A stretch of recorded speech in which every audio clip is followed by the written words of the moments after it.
really like the progress that we're making offensively. I think from where we were when we started spring football to now, the progression that we've made to where we are starting fall camp, the kids have done a tremendous job. The coaches have done a tremendous job.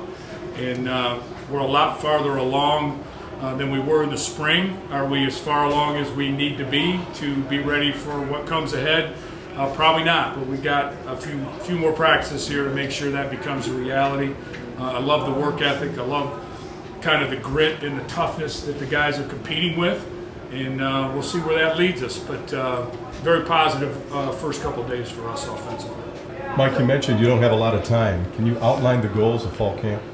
Yeah, I mean, I think number one is just, let's make sure we solidify what we're doing with the guys up front. There's some position battles going on.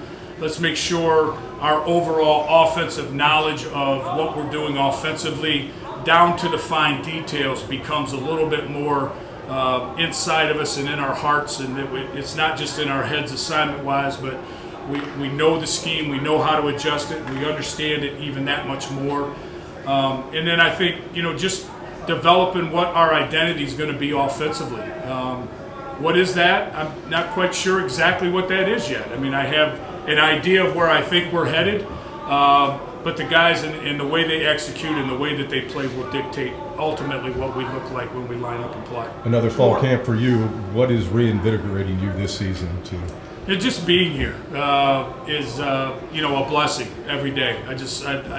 I love Notre Dame, and I love an opportunity to be part of this program and a part of this university. And then obviously the student athletes themselves are kind of what gets me up in the morning and gets me rolling. He's one of those magnetic personalities that people like to follow. And he not only asks guys to kind of live to a standard, but he lives above that standard himself all the time. And players will follow people who live the standard, and he does that. I think the thing that surprised me probably a little was how strong of an arm he's got. He's got really good arm talent, and that's exciting.